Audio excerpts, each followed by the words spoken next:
Friends, भगवान का विधान है अच्छे कर्मों का फल अच्छा और बुरे कर्मों का फल बुरा ही मिलता है। पर जिन लोगों के मन में भगवान के इस विधान को लेकर थोड़ा सा भी संदेह है, या जो लोग ये मानते हैं कि ऐसा कुछ नहीं होता, उनको सिर्फ एक बार ये कहानी पूरी सुननी चाहिए। ये कहानी कर्मों का सारा खेल आपको समझा देगी, जिससे फिर आपके हाथ या आपके साथ कभी बुरा नहीं होगा। चमकते चांदनी रात में एक अजनबी गांव की पगडंडियों पर चला जा रहा था। उसके कंधे पर एक थैला था और आंखों में अजीब सा डर। वो बार बार पीछे मुड़कर देखता, मानो कोई उसका पीछा कर रहा हो। गांव के मंदिर के पास खड़े एक बूढ़े पुजारी ने उसे रोका और पूछा, बेटा क्या बात है? ऐसा लग रहा है जैसे तुम किसी चीज से भाग रहे हो।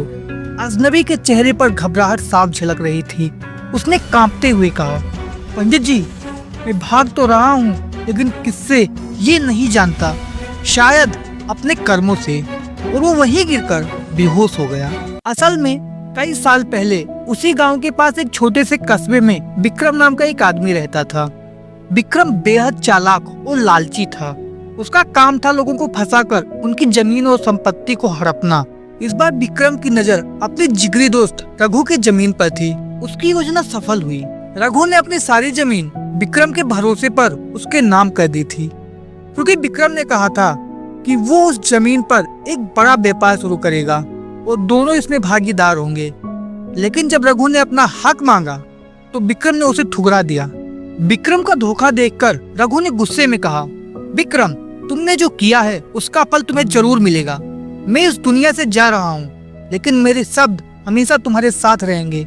कुछ ही दिनों बाद रघु की मौत हो गई। लोगों का कहना था उसने आत्महत्या की थी। रघु की मौत के बाद विक्रम का व्यापार फलने फूलने लगा। वो अमीर हो गया। उसके पास बड़ी हवेली, गाड़ियां और नौकर चाकर सब कुछ था। लेकिन इस अमीरी के पीछे एक डर छुपा था। उसे अक्सर रघु की बातें याद आती और वो रातों को सो नहीं पाता था। कभी कभी तो उसे लगता कि कोई उसे घूर रहा है। रातों में हवेली के गलियारों से अजीब अजीब आवाजें आती। उसने इसे अपना वहन समझकर नजरअंदाज किया। लेकिन एक दिन जब विक्रम अपने घर में अकेला बैठा था, तभी उसे अपनी खिड़की के बाहर किसी के चलने की आवाज सुनाई दी। उसने खिड़की से झांका, लेकिन कोई नहीं था। जब उसने मुड़कर देखा तो एक परछाई उसके पीछे खड़ी थी। वो चौंक गया, लेकिन जब दोबारा देखा तो वहाँ कुछ नहीं था। धीरे धीरे ऐसी घटनाएं बढ़ने लगी। एक रात उसे सपने में रघु खुद दिखाई दिया। रघु ने उससे कहा, विक्रम, जो तूने किया है उसका फल तुझे जल्द ही मिलेगा, तैयार हो जा। विक्रम पसीने में डूबा हुआ जाग उठा।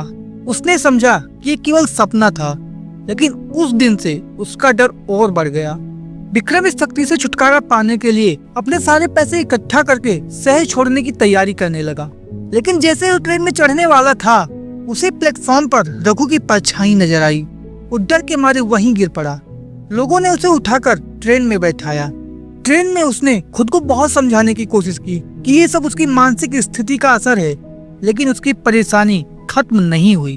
वो जहाँ भी जाता उसे ऐसा लगता कि कोई उसका पीछा कर रहा है। आखिरकार वो उसी गांव में आ पहुंचा जहाँ कहानी की शुरुआत में वो पुजारी के पास बेहोश हुआ था।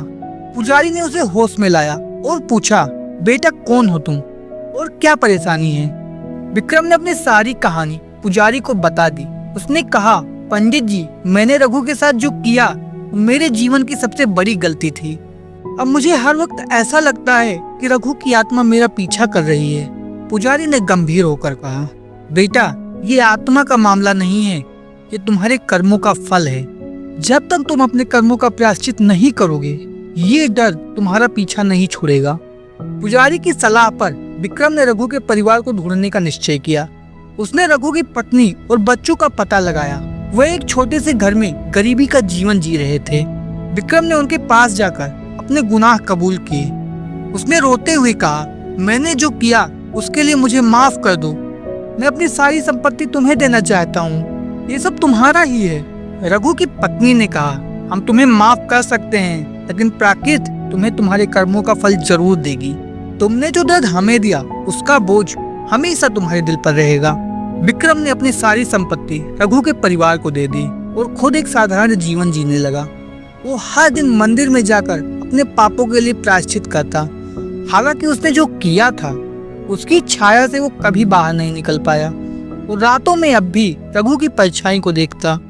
बाद में पुजारी ने अपने शिष्यों को एक कहानी सुनाई और कहा, कर्मों का फल भोगे बिना इंसान को मुक्ति नहीं मिलती।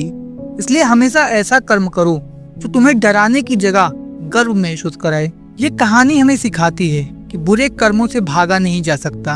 वे हर कदम पर आपका पीछा करते हैं जब तक कि आप उनका प्रायश्चित न करें। फ्रेंड्स, अगर कहानी अच्छी लगी हो तो वीडियो को लाइक और चैनल को तुरंत सब्सक्राइब कर दीजिए, क्योंकि ऐसी प्रेरणादायक कहानी इस चैनल पर आती रहेंगी।